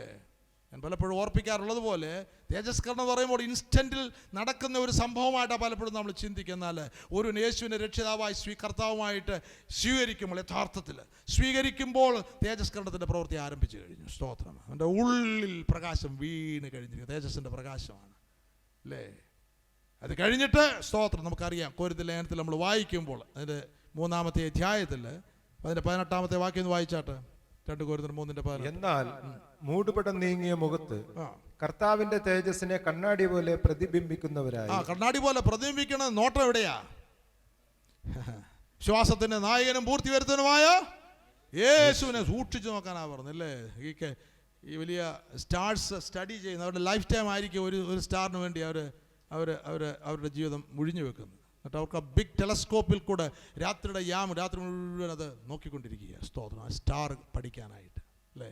ആ ഒരു വാക്കാണ് ആ ഭാഗത്തും എബ്രായ ലേഖനം 3-ാമത്തെ അധ്യായത്തിലും നമ്മുടെ അപ്പോസ്തലനും മഹാപുരുഷനുമായ യേശുവിനെ ശ്രദ്ധിച്ചു നോക്കുക, അതാണ് ഉദ്ദേശിക്കുന്നത് അല്ലേ. വാന നിരീക്ഷണം പല സയൻറ്റിസ്റ്റ് അവരുടെ ജീവിതം മുഴുവൻ അതിനുവേണ്ടി മാറ്റി വെച്ചു, ഒറ്റ സ്റ്റാറിന് വേണ്ടി. ആ വാക്കാണ് ഉപയോഗിച്ചിരിക്കുന്നത്. അതാണ് ഇവിടെ അതുപോലെ കണ്ണാടി പോലെ പ്രതിബിംബിക്കുന്നതായെന്ന് പറയുമ്പോൾ നമ്മുടെ നോട്ടം തെറ്റാതെ യേശുവിനെ അല്ലേ. നമുക്കറിയാമല്ലോ, നിയമപ്പെട്ടകം 2000 മുഴം ആ അകലം ഇട്ടിട്ട് യോർദാൻ കടക്കുവാനായിട്ടുള്ള ഒരു യാത്രയാണ് ഇല്ലേ. ആ നോട്ടം, ജനങ്ങളുടെ നോട്ടം നിയമപ്പെട്ടകത്തിലാണ്. Praise the Lord. പുരോഹിതന്മാർ തോളിൽ വഹിക്കുന്നതായിട്ടുള്ള നിയമപ്പെട്ടം ക്രിസ്തുവിൻ്റെ നിഴൽ അല്ലേ. ഹല്ലേലൂയ. അതിൽ നിന്ന് കണ്ണ് ഹല്ലേലൂയ മാറ്റാതെ സൂക്ഷ്മതയോട് നോക്കിക്കൊണ്ടുള്ള യാത്രയാണ് അല്ലേ. അപ്പോൾ വിശ്വാസത്തിൻ്റെ നായകൻ, വിശ്വാസത്തിൻ്റെ നായകനും പൂർത്തി വരുത്തുന്നതിനുമായ യേശുവിനെ നോക്കുക. True image of God. അത് ലോകം സമ്മതിക്കത്തില്ല അല്ലേ. സർവ്വലോകം ദുഷ്ടൻ്റെ അധീനതയിൽ കിടക്കുകയാണ്. ഞാൻ ഓർക്കുക, ഒരു കൊച്ചു ഗാജറ്റ് കിട്ടിയാൽ മതി അല്ലേ, ഒരു സെൽഫോൺ കയ്യിൽ കിട്ടിയാൽ മതി ഇല്ല. നമ്മുടെ എന്ത് സമയമാണ് അതിനുവേണ്ടി നാം ഇല്ല. ഒരു പുതിയ ഇപ്പോൾ നാളുകൾ നമുക്ക് ഒരു പുതിയ ഒരു ഉപകരണം നമുക്ക് കിട്ടുകയാണെങ്കിൽ അതൊന്നൊരു ഫങ്ഷനാലിറ്റിയിലേക്ക് കൊണ്ടുവരണമെങ്കിൽ എത്ര മണിക്കൂറുകളാണ് നമ്മൾ ചിലവഴിക്കുന്നത്. ചിലരുടെ കൈ കിട്ടിയാൽ ഈ കുരങ്ങൻ്റെ കൈട്ടി പൊതിയ തേങ്ങ കിട്ടിയ പോലെ അവൻ ഇങ്ങനെ രാത്രിയും പകലും എല്ലാം കുത്തിയിരുന്നത് ഇല്ലേ. നമ്മളെന്ത് സമയമാണ് നഷ്ടമാക്കുന്നത്. ഞാൻ ഓർക്കുകയായിരുന്നു. അങ്ങനെയുള്ളവർക്ക് ഇങ്ങനെ ഈ കർത്താവിൻ്റെ ദേശത്തിനെ കണ്ണാടി പോലെ പ്രതിബിംബിക്കാൻ ഒക്കത്തില്ല. സ്തോത്രം. അങ്ങനെ പ്രതിബിംബിച്ചെങ്കിൽ മാത്രമേ ഉള്ളൂ നാം എല്ലാവരും ആത്മാവാകുന്ന കർത്താവിൻ്റെ ദാനമായി തേജസ്സിന്മേൽ തേജസ് പ്രാപിച്ച് അതേ പ്രതിമയെ രൂപാന്തരപ്പെടും. അപ്പോൾ തേജസ്സിന്മേൽ തേജസ് പ്രാപിക്കുക എന്ന് പറഞ്ഞാൽ ഒരു ഡെയിലി നടക്കേണ്ടതായിട്ടുള്ള പ്രവൃത്തിയാണ് ദൈവമക്കളെ അല്ലേ. ഓരോ ദിവസം വിശുദ്ധിയുടെ അടുത്തടുത്ത മേഖലകളിലേക്ക് നാം പ്രവേശിക്കുമ്പോഴാണ് ദൈവത്തിന്റെ തേജസ് നമ്മളിൽ പകരപ്പെടുന്നത്. Glory to God. Hallelujah. അല്ലേ. നമുക്ക് ഇരുട്ടിൽ നടക്കാൻ അവകാശമില്ല. യോഹന്നാന്റെ ലേഖനമാണ് അല്ലേ. നമ്മൾ ഇരുട്ടിൽ നടക്കുവാനായിട്ട് അല്ല നമ്മളെ വിളിച്ച് വേർതിരിച്ചത്, വെളിച്ചത്തിൽ നടക്കുവാനായിട്ടാണ്. എന്താണ് ഇരുട്ട്? ഞാൻ കഴിഞ്ഞ ഒരു ബൈബിൾ സ്റ്റഡിയിൽ ഒരു സ്ഥാനത്ത് ചെന്നപ്പോൾ ചോദിച്ചു, നിങ്ങൾ 4 മണിക്കൂർ അമേരിക്കയിൽ ഈ ഫുട്ബോൾ എന്ന് പറഞ്ഞു കഴിഞ്ഞാൽ അവിടുത്തെ അമേരിക്കൻ ഫുട്ബോൾ വലിയ ഭൂകമ്പം ഉണ്ടായാലും അറിയില്ല. അത് കണ്ടുകൊണ്ടിരിക്കുകയാണെങ്കിൽ പെരയ്ക്ക് തീ പിടിച്ചാലും അറിയത്തില്ല. സ്തോത്രം. പിടിക്കട്ടെന്ന് പറയും. Price the Lord. കാരണം അതുപോലെ അല്ലേ. അങ്ങനെയാണെങ്കിൽ അവരെന്താ പ്രതിബിംബിക്കുന്നത്? അവിടെ നോട്ടം എവിടാ? കണ്ണ് പറിക്കാതെ എവിടെയാണ് നോക്കുന്നത്? ഇവിടെ നമ്മൾ വചനത്തിൽ വായിക്കുമ്പോൾ വിശ്വാസത്തിൻ്റെ നായകനും പൂർത്തി വരുത്തുവാനാണ് യേശുവിനെ ശ്രദ്ധിച്ചു നോക്കാൻ പറയുമ്പോൾ നമ്മുടെ ശ്രദ്ധ മുഴുവൻ എവിടാ? അല്ലേ. ഇത് കണ്ടുകൊണ്ടിരിക്കുക പിള്ളേരെ വിളിച്ചാൽ ഒരു രക്ഷയുമില്ല അല്ലേ. അങ്ങോട്ട് ചെന്ന് വലിയൊരു പലകത്തടി എടുത്ത തലയ്ക്കടിച്ചാൽ അവൻ അറിയത്തില്ല. സ്തോത്രം. അവൻ അന്നേരവും രസകരമായിട്ട് ഫുട്ബോൾ കണ്ടുകൊണ്ടിരിക്കുകയാണ് അല്ലേ. അപ്പോൾ അവിടെയുള്ള ചെറുപ്പക്കാരനെ ഞാൻ ചോദിച്ചു, 45 years അവിടെ വലിയ പന്ത് കളിക്കാരനാണ്. ഞാൻ ചോദിച്ചു, നിങ്ങൾ 4 മണിക്കൂർ ഞാൻ ചോദിച്ചു ഏതെങ്കിലും ഗെയിംസ് കാണുമോ? അത് ഫുട്ബോൾ കാണുമെന്ന് പറഞ്ഞു. ആ 4 മണിക്കൂർ ആ ടി വിയുടെ മുൻപിൽ ഇരിക്കുകയാണെങ്കിൽ ഇരുട്ടിലാണോ വെളിച്ചത്തിലാണോ? ആർക്കെങ്കിലും സംശയമുണ്ടോ? ഇരുട്ടിലാണോ വെളിച്ചത്തിലാണോ?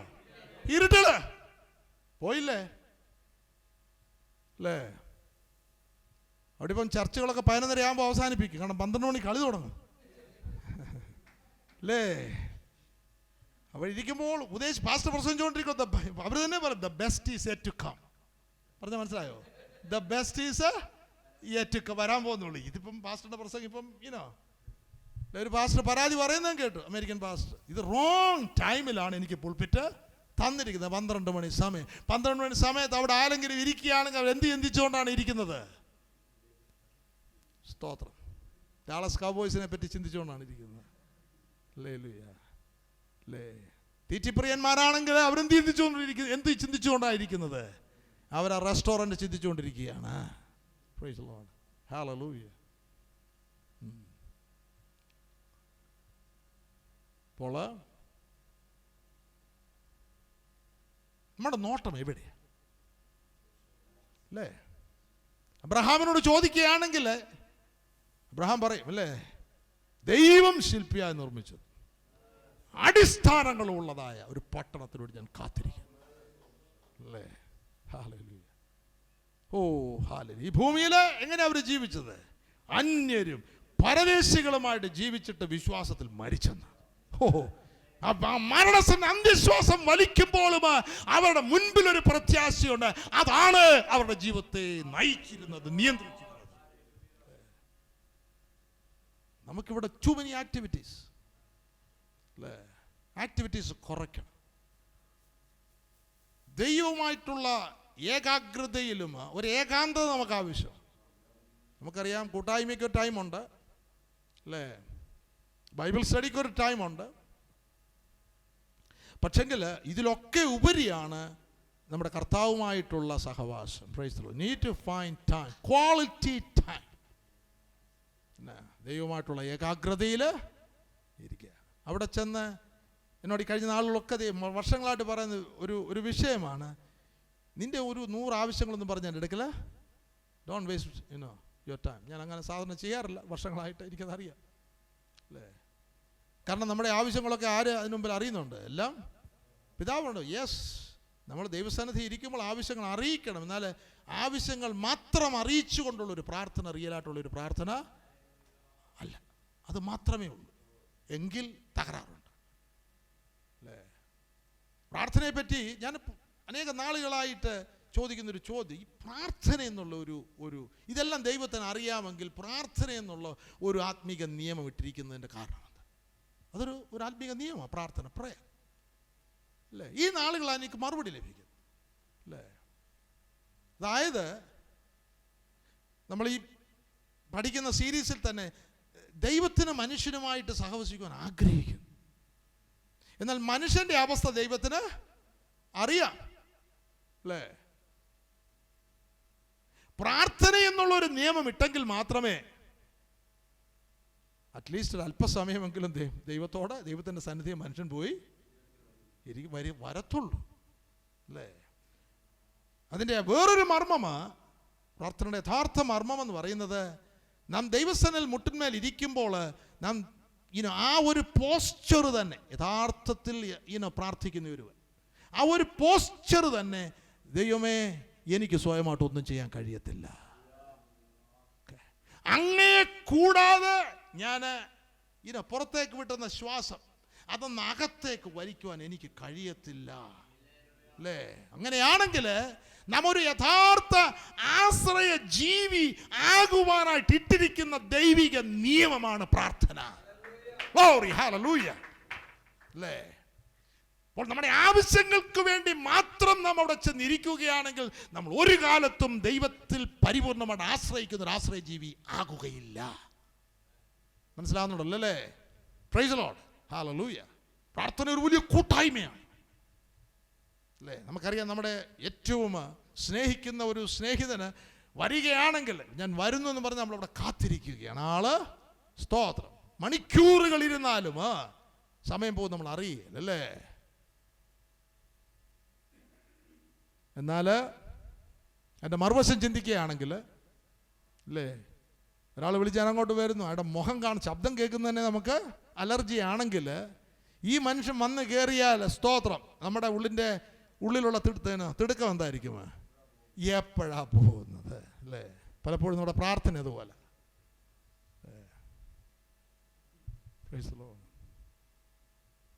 ചിലർക്ക് പ്രാർത്ഥിക്കുന്ന സമയം വളരെ ഉറങ്ങാൻ വളരെ അല്ലെങ്കിൽ അവന് ഉറക്കമേ ഇല്ല. പ്രാർത്ഥിക്കാൻ എന്ത് കഴിയുമ്പോൾ എന്ത് സംഭവിക്കുന്നു? ഹല്ലേലൂയ. അപ്പോൾ കൂട്ടായ്മ അതേ പ്രതിമയായിട്ട് രൂപാന്തരപ്പെടണമെങ്കിൽ കൂടുതൽ സമയം ദൈവമായിട്ടായിരിക്കണം. കൂടുതൽ സമയം ദൈവമായിട്ടായിരിക്കും അല്ലേ? യാത്ര ചെയ്യുമ്പോൾ ദൈവമായിട്ടുള്ള ഏകാഗ്രത. അല്ലേ? കിടന്ന് ബഹളമൊന്നും ഉണ്ടാക്കേണ്ട കാര്യമല്ല കേട്ടോ. ചെല്ലം അന്യഭാഷ പറഞ്ഞുകൊണ്ട് അന്യഭാഷ ഇങ്ങനെ പറയുന്നെന്നുള്ളതല്ലാതെ ഇവരുടെ മനസ്സ് എവിടെയൊക്കെയാണ്. എയ്മൻ TV network Christian internet channel സുവിശേഷീകരണത്തിന്റെ വ്യത്യസ്ത മുഖം തേടിയുള്ള യാത്ര. YouTube and Facebook. Amen TV network, Trivandrum, Kerala.